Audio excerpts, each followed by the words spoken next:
Hello and welcome, my Geats pre-leaves. That sounded much better in my head. Tried to combine Geats and Grand Prix because, yeah, Geats has his own Desire Grand Prix going on. Let's go. Episode 39, Genesis 1, My Desire Grand Prix. So, let's start with the scene I have a bit of a problem with. A very small one.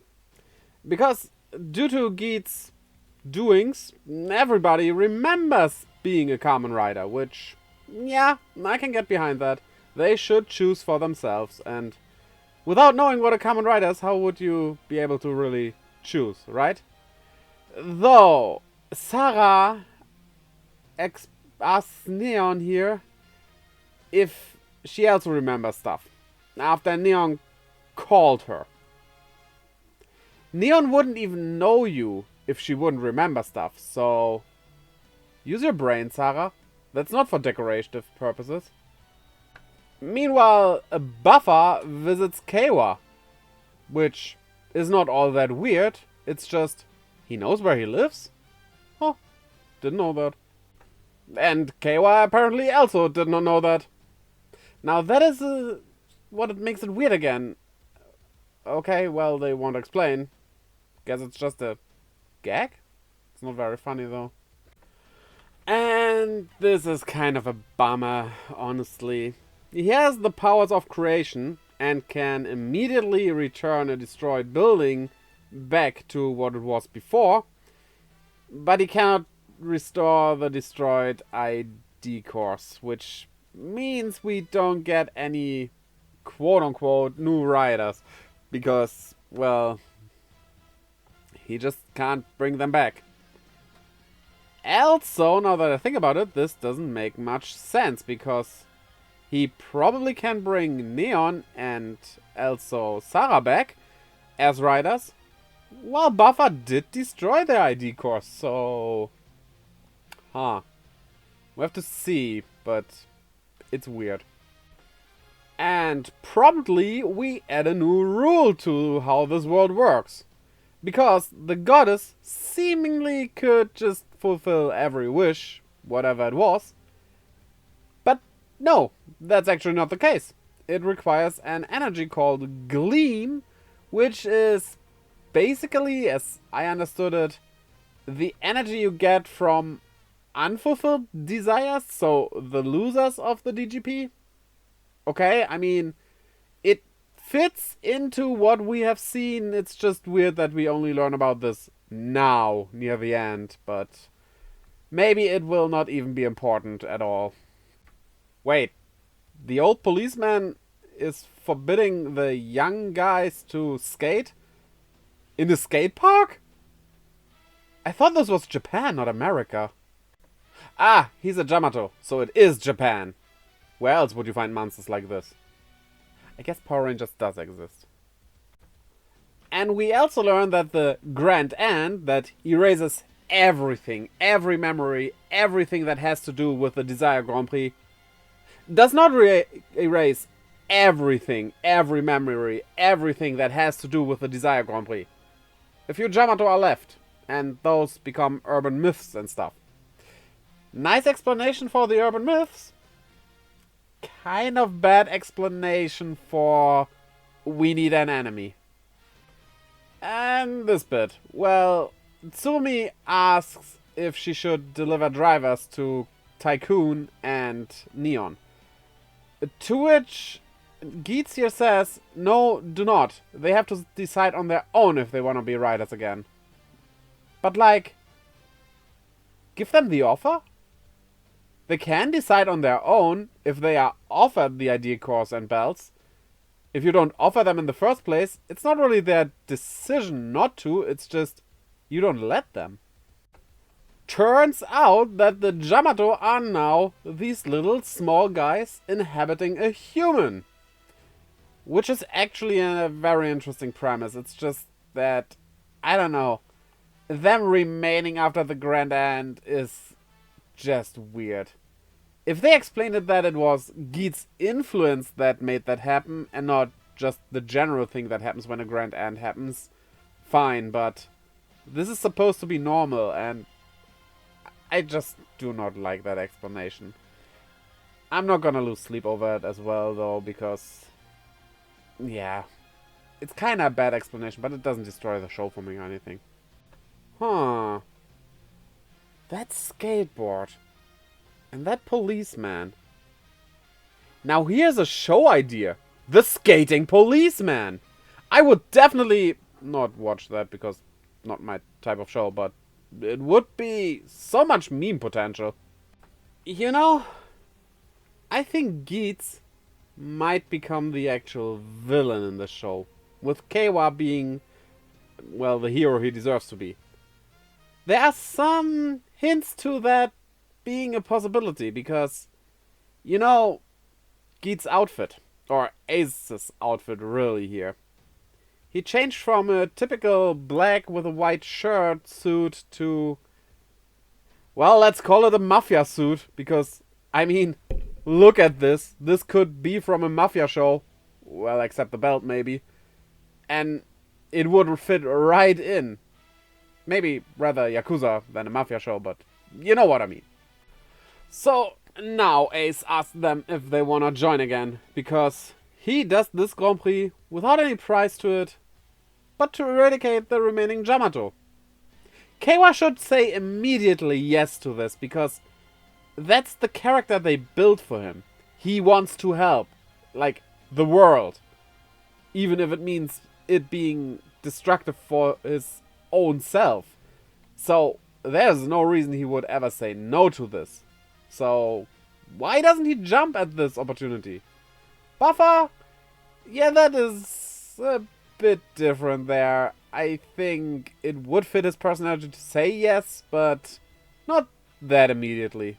Keiwa should, though. Meanwhile, Neon buys an apartment without having a look at it first. Paying up front. Rich people, I guess. Also, she wants to know when the furniture arrives. Which shocks Sarah, because that's not how this works. Except, it kinda is sort-ish.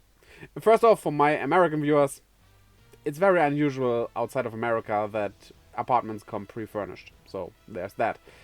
And also, well, usually, yes, the furniture will arrive after you ordered it. And in Sarah's place, I would have thought she might have ordered it already beforehand, before even buying the apartment. Which would be weird, but, I mean, what she did was weird in the first place, so yeah, it makes sense in that way. But, yeah. And, well, I doubt that these two can get a couch up into this apartment. Also, the part about the electronics... Well, Japanese usually don't have ovens and such, which normally are pre-installed in an apartment, so... She probably talks about a rice cooker and stuff. Washing machines, something like that. I think we can let this slide. Why are we even talking so much about this? Yeah, Punk Jack kinda has a point here. He works for Geats, but is not getting paid. Geats' answer is, you get paid in the kind of happiness that money can't buy? That kind of happiness does exist. It doesn't fill your stomach, though. Or treat your medical needs. So, you kinda still need money, no matter how happy you are. The Jama Garden should give you a lead, no matter how small. Small like the Yamato or no?